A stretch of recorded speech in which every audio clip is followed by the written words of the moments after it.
Assalamualaikum warahmatullahi wabarakatuh. Alhamdulillahirabbil alamin. Allahumma sholli ala sayyidina Muhammad wa ala ali sayyidina Muhammad, amma ba'd. Sobat yang dimuliakan oleh Allah Subhanahu wa taala, ada penyebab kefakiran, penyebab kemiskinan dan hidup menjadi sengsara. Dalam kitab Ta'limul Muta'allim karya Imam Al-Zarnuji disebutkan ada 25 hal yang menyebabkan kefakiran atau kemiskinan dan hidup sengsara. Hal-hal ini remeh, sepele, namun membuat kehidupan menjadi sengsara, bahkan menjadikan kemiskinan. Yang pertama adalah 1. Tidur dalam keadaan telanjang. Apapun alasannya, tidur dalam keadaan telanjang itu nggak baik, terutama bagi wanita. Pernah mendengar wanita yang ditiduri oleh jin, maaf disetubui oleh jin, setan, itu salah satunya adalah karena tidur dalam keadaan telanjang. Yang nomor 2, kencing dalam keadaan telanjang atau mandi dalam keadaan telanjang. Ini dulu mandi atau kencing suka di pinggir kali, di sungai, di sumur, di tempat pemandian umum, itu memang sebaiknya tidak telanjang, bahkan harus menutupi. Tapi pendapat kalau kita mandi di kamar mandi rumah kita sendiri yang sempit, tertutup dan tidak ada orang, maka ini tidak begitu halnya, mohon dipahami. Nomor 3, makan dalam keadaan junub. Jadi makan atau minum dalam keadaan dia berhadas besar karena habis berhubungan, berjunub. Minimal berwudu dulu.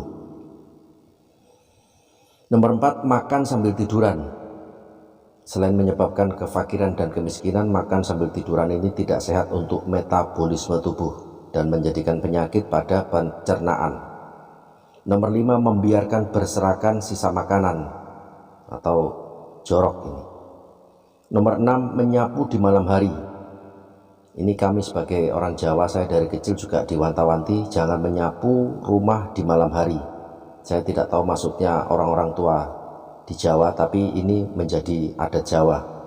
Jangan menyapu rumah di malam hari. Nomor 7, membiarkan sampah mengotori rumah. Ini karena jorok, maka tidak sehat maka menjadikan sengsara, bahkan menjadikan faktor kemiskinan. Nomor 8, memanggil orang tua dengan nama keduanya, nama aslinya. Ini anak durhaka, tidak boleh memang. Nomor 9, mencongkel gigi dengan benda kasar, benda keras sehingga gigi menjadi sakit dan bermasalah pada gigi. Nomor 10, duduk di depan pintu. Ini orang Jawa memegang betul adat ini, tidak boleh duduk di depan pintu karena menghambat lajunya rezeki, katanya orang-orang tua begitu. Ternyata di kitab Ta'limul Muta'allim ada. Kemudian 11, bersandar pada kaki gawang pintu, pada kusen pintu.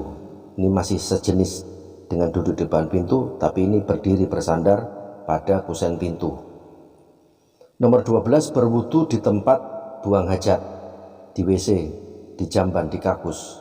Berwudu memang sebaiknya ada keran sendiri tempat berwudu, karena kalau berwudu di jamban, di kakus, itu nanti menjadikan najis, cipratannya menjadi najis. Nomor 13, mengelap wajah dengan kain setelah berwudu. Jadi kalau setelah berwudu jangan dilap wajahnya, karena itu menjadikan cahaya nanti di akhirat. Nomor 14, membiarkan sarang laba-laba di rumah. Wah, ini orangnya malas ini, karena pemalas larinya ke faktor rezekinya juga terhambat. Sarang laba-laba di rumah. 15, meremehkan sholat. Siapapun orangnya meremehkan sholat, lalai dalam sholat, maka bukan hanya miskin, diancam fawailul lil musallin alladzina hum an sholatihim sahun. Celakalah orang-orang yang sholat, ya siapa itu yang lalai dalam sholatnya. Nomor 16, bersegera keluar dari masjid setelah sholat subuh.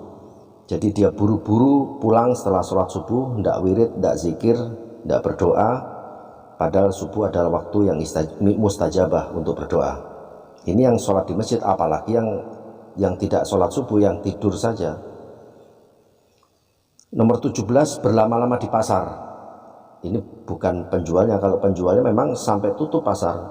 Ini berlama-lama di pasar menjadikan orang menjadi tertarik pada barang-barang sehingga dia boros, sehingga dia banyak menghabiskan uangnya untuk belanja di pasar. Itu salah satu penyebab menyebabkan kemiskinan.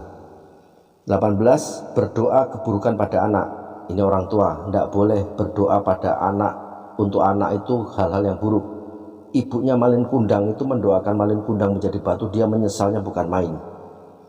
Dan kita sebagai orang tua jangan sampai berdoa buruk pada anak. Sebandel apapun anak, tetap anak, jangan didoakan jelek. Nomor 19, mematikan lampu lilin dengan cara meniup.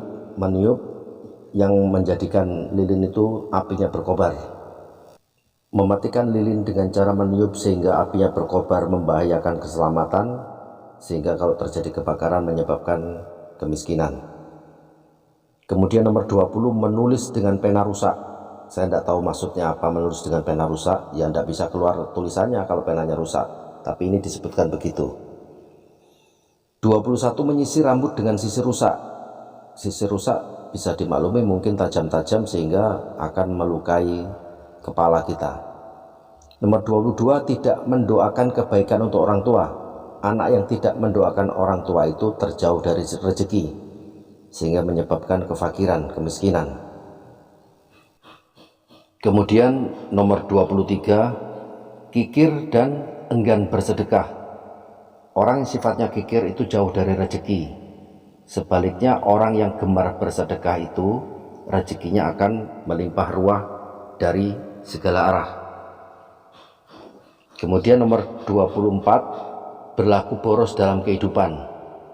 Apapun alasannya, kalau boros, suka menghambur-hamburkan uang, menghambur-hamburkan harta, itu akan ditimpa kemalangan, kesengsaraan, kemiskinan, bahkan menjadi fakir. Dan yang terakhir nomor 25, suka menunda dan meremehkan pekerjaan. Jadi kalau ada pekerjaan dia tunda-tunda, dia remehkan, tidak dilakukan, tidak dikerjakan, ya malas. Akhirnya orang pemalas itu jauh dari rezeki dan menjadi sengsara, bahkan menjadi fakir.